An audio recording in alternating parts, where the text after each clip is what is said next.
and welcome to the PhD Life Coach podcast. I often notice patterns when I'm coaching when many of my clients are coming up with similar issues at the same time. And what I'm seeing a lot in my membership at the moment is this feeling that they're really bad at planning. They're bad at planning because they don't always make a plan. They are worried that they're not very good at judging how long anything's going to take. So their plan kind of goes wrong. And that then they don't follow their plan, and then they beat themselves up for not following their plan. And so they then avoid making plans for a while. Or when they do, they end up making unrealistic plans and the cycle starts over again. And if that feels like you, don't worry, you're in exactly the right place. I was like this for a really, really long time. And when I tell people that things are different now, they usually think that that means that now I make perfectly realistic plans and implement them exactly as I intended. And anyone who knows me knows that's a really long way from the truth, okay? And what I want to say in this episode today is I don't think that's even the goal. Some of the most important coaches in my life who have really brought me to where I am today do emphasize that that's how you do it, right? That you only put things in your diary when you're sure you'll do them, and then you absolutely robotically do everything in your diary, and that as long as you do that, you'll be fine. And whilst I've learned a lot from these people in other areas, this is one that never landed with me, because I'm like, well, I don't see that's ever going to happen for me. And that made me feel like I didn't really have any options for things to feel better than they did. What I've realized instead, and what I work with the clients in my membership on much more, is how we can accept imperfect implementation of our plans, how we can not only accept it, but expect it, plan for it, and not make a massive drama out of it when it happens. And you might think that that will make you really bad at planning.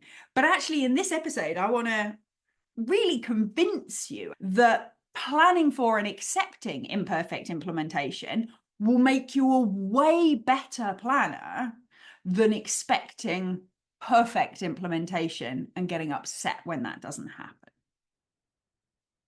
Now, before I get into that, I do want to say I'm recording this in November. It will be coming out to you on the 25th of November, 2024. If you're listening to this live, you have got 1 week till Saturday night to get into the membership if you want in before the end of this calendar year.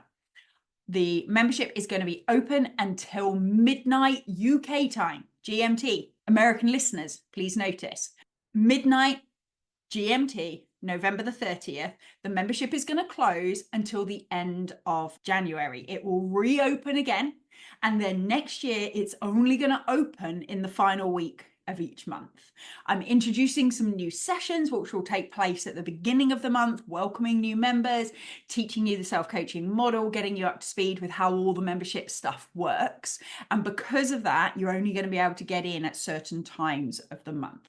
So if you've been umming and erring about whether the membership's right for you or not, now's the time to join if you don't want to have that whole fear of missing out thing.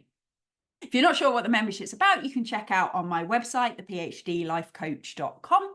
If you click on the membership at the top, it will tell you all about it. But essentially, it gives you access to 3 sessions a week of online group coaching. Some of those are open coaching sessions where you can bring any topics. Others are around specific topics that are really relevant for PhD students. You get access to 2 workshops a month on all sorts of things. Like this afternoon when I'm recording this, I'm doing one on what to do when you've got too much to do. Next month, we've got one on how to manage your time and energy. We've got one on imposter syndrome. All sorts of really important topics. It's a lovely community. Everybody really looks after each other. You get the support you need from me and from the other people around you. So definitely make sure you check that out if you're not a member already.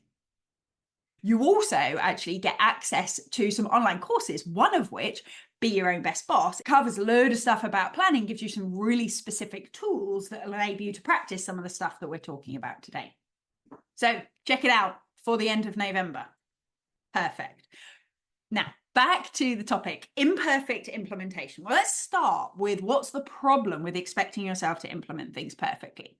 Now, the first thing that's a problem with that is that if we expect perfect implementation, then it makes us much more likely to make unrealistic plans, because we're looking at going, well, okay, as long as I do all the things I said I'd do at exactly the times I said I'd do them in exactly the amount of time I said I'd do them, then all of this fits.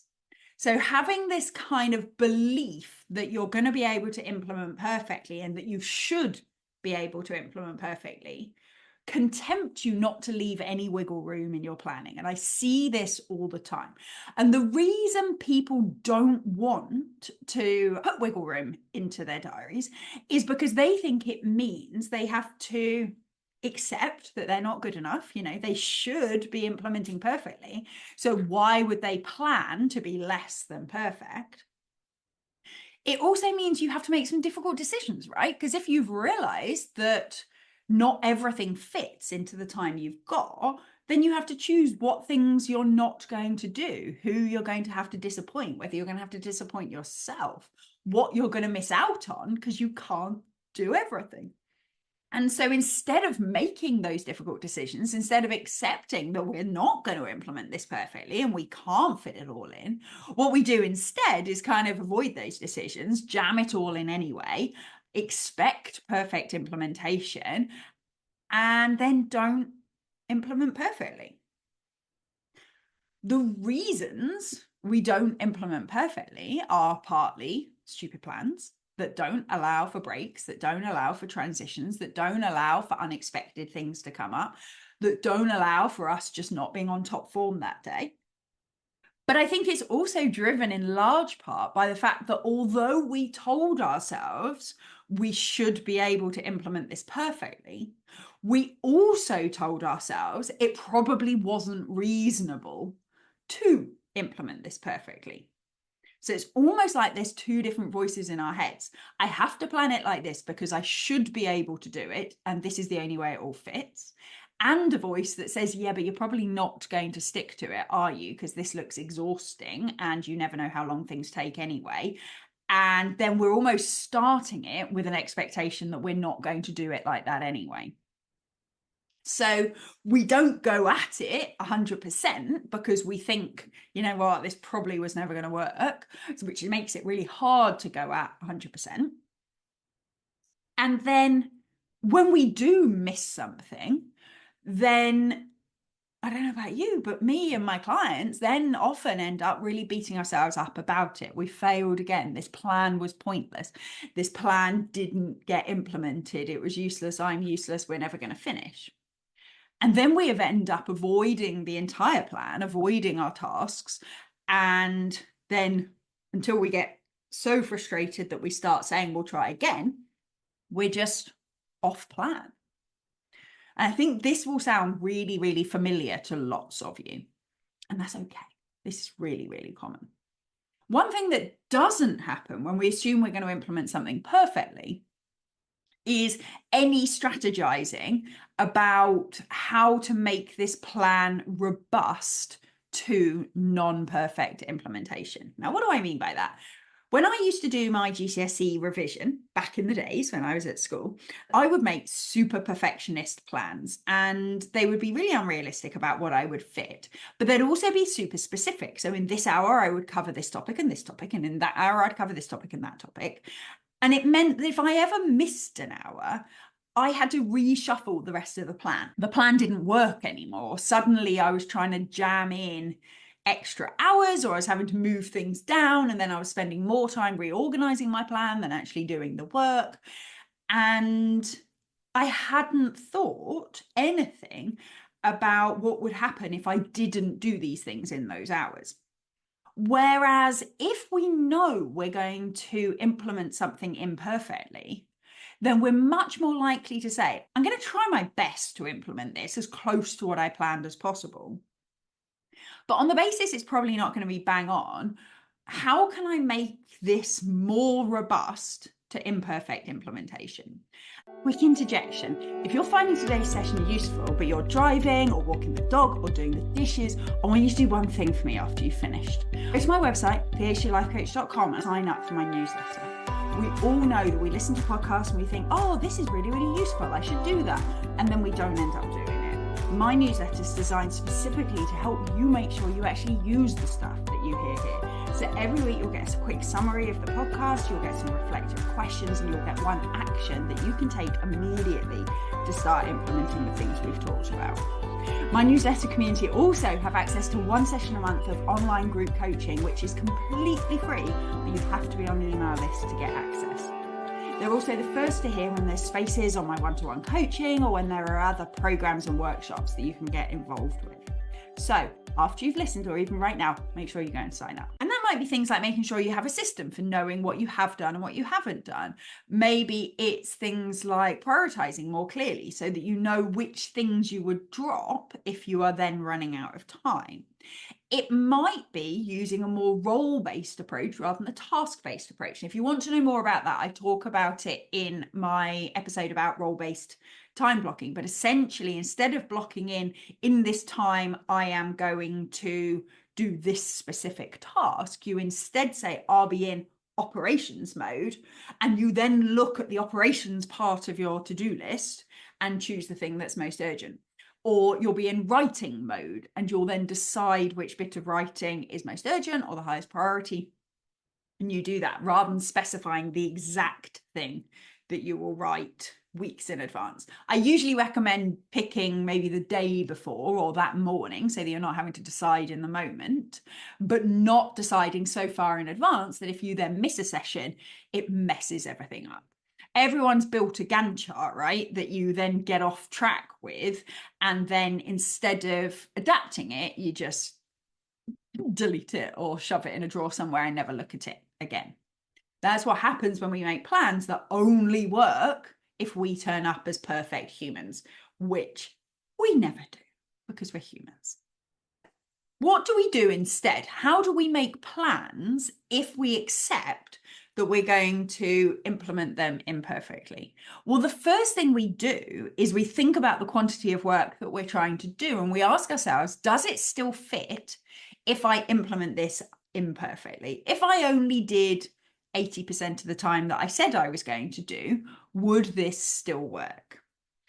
And if the answer is no, then we get to make some decisions about which bits of it we are going to do, which bits of it we need to do first, which bits are the highest priority, so that if it does slip, we know exactly what we need to change.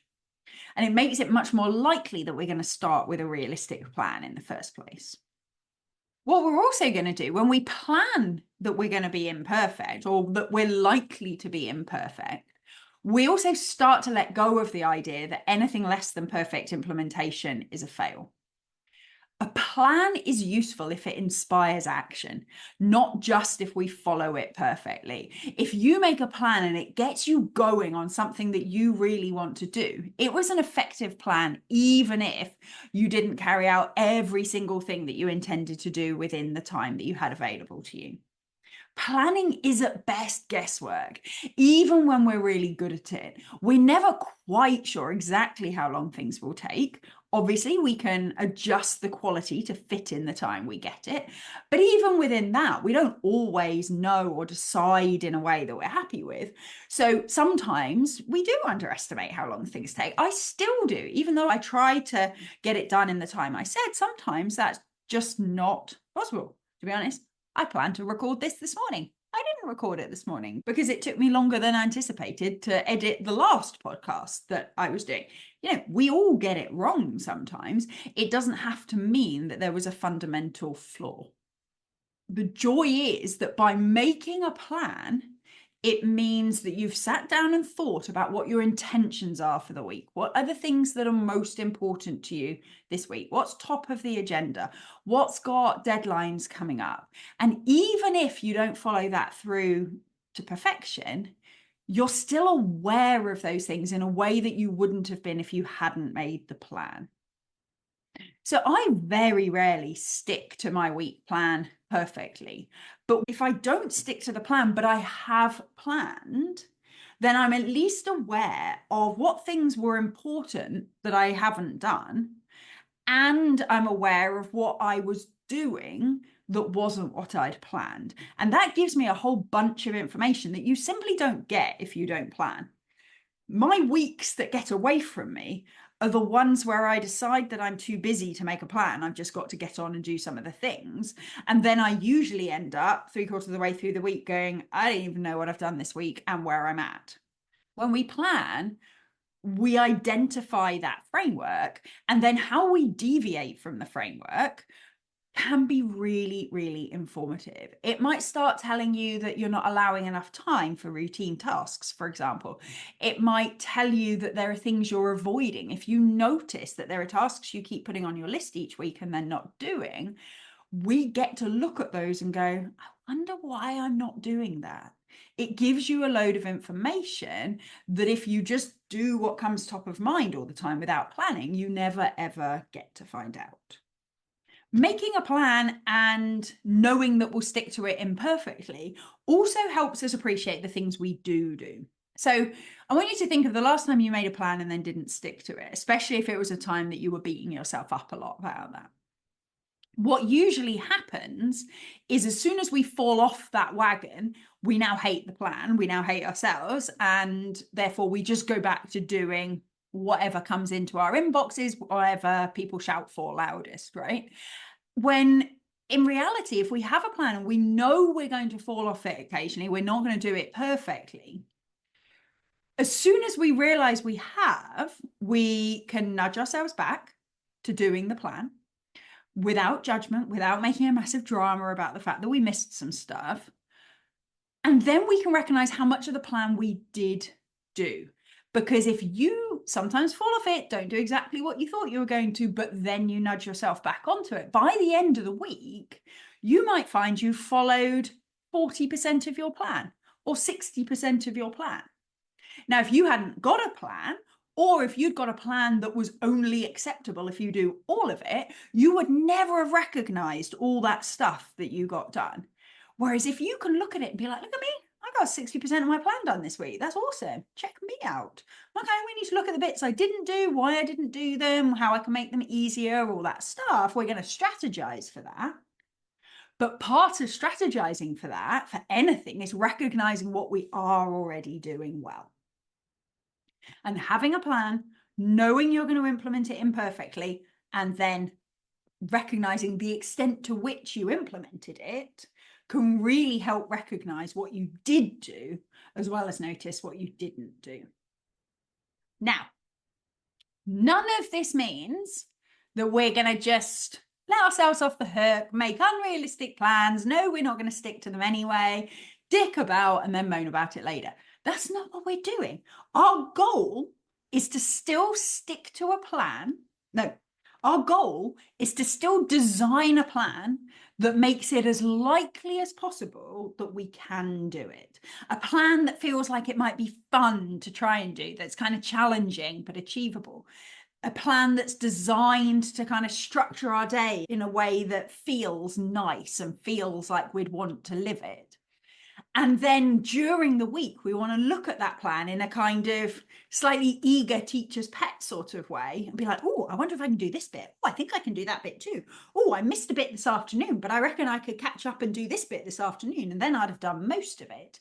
We want to channel that kind of eagerness to do our best to hit the plan by making it much less important if any of that goes wrong. Okay, so this isn't about just going, oh, I'm a little bit tired today, I don't think I'll do it. It's about going, okay, I'm a bit tired today, might not do all of this, but I said I was going to spend an hour and a half working on this piece of writing. How about we do 45 minutes and see how we're going? And then at least I've stuck to 50% of my plan. If after that I'm feeling really rough and I'm not getting anywhere, we'll call it quits. But you know what? Better than nothing. Rather than if we have this kind of black and white, yes or no, did or didn't approach to whether we completed our task or not, as soon as we know we're not doing 90 minutes that we'd planned, might as well not do it, right? Might as well just not bother. So by cultivating your kind of eager to please, trying to do the bits that you set yourself, then we sort of scurry to catch all the bits we could do and just accept the bits that we didn't get done, and we learn from those. I think this episode actually even fits really nicely with last week. So if you haven't listened to last week's, do go back and listen to that after this. I was talking about using voice notes to capture ideas, because one of the things that my members have been talking about that derails their plans is when they suddenly think of or remember something else that they needed to do other than the thing they'd planned. So they'd put aside 90 minutes for writing perhaps, and then they remembered that they needed to look something up. They remembered they needed to do something for their supervisor, and they're so worried that that thing's more urgent or that they'll forget that thing, that they sort of go, oh, I'll just do that now. Now, sometimes that's true. Sometimes they're worried they're going to forget it. Sometimes we have to concede it's because that other thing is a lot easier than this difficult cognitive task that you're meant to be doing right now. But I think if you use this in combination with that voice notes episode from last week, that can really help. So that if you're in your 90 minutes, you're working away, I'm doing my writing, you think of something, you can grab your voice notes, whatever system you're using, and just say, need to remember to talk to my supervisor later, record it into your voice notes, jot it down in the notebook if that's the approach that you prefer, but do it more as a kind of memo, knowing that you're going to go back to that tomorrow. If you look at the system I talked about last week, knowing you are going to look at that tomorrow is much easier to kind of, okay, I'll dump it over here, back to this thing I planned. So that's another kind of approach. When we know we're going to get distracted, we plan for us being imperfect. We then start to put structures in place. It's like, it's okay. My brain is going to come up with some random stuff that either I'd rather do or that feels more important or that I'm worried I'll forget. That's okay. I can plan for that. I can have a system for that because I know it's going to happen because I'm not perfect. I'm planning for imperfect implementation. I would love to hear from you what you think about this episode. How could it change things for you to plan for someone that you know is going to be imperfect? It kind of refers back to this whole notion of being your own best boss, right? If as a boss, you give your employees a plan that only works if they're perfect, it's not a very good plan. It's not a very motivating plan. Whereas when we remember, when we're being good bosses to ourselves, we're planning for the real and authentic version of ourselves, not the version of ourselves that turns up at its very best, but the kind of normal day-to-day version of us. We're planning for that version. We're making it as easy as possible for them. We're trying to make it as clear for them as possible. We're trying to make it so they want to try and implement this plan because it looks achievable and great fun and like it will take them all the places they want to go. Then we get to create this kind of motivating work environment, even when we're working on our own. Let me know what you think. Let me know what things have helped you to implement imperfectly, but better than you ever imagined. I have certainly found that since I've accepted that I'm never going to implement this perfectly, I get way more done than I did when I was making unrealistic plans. I get more done. I feel better about it. And I make the difficult decisions about what I'm not going to do. And to be honest, I always feel really good about them. So let me know what you think. I really hope you found this useful. Thank you so much for listening, and I will see you next week. Thank you for listening to the PhD Life Coach podcast. If you like this episode, please tell your friends, your colleagues, and your universities. I'd appreciate it if you took the time to leave a review, give me stars, stickers, and all that general approval as well. If you'd like to find out more about working with me, either for yourself or for people at your university, please check out my website at thephdlifecoach.com. You can also sign up to hear more about my free group coaching sessions for PhD students and academics. See you next time.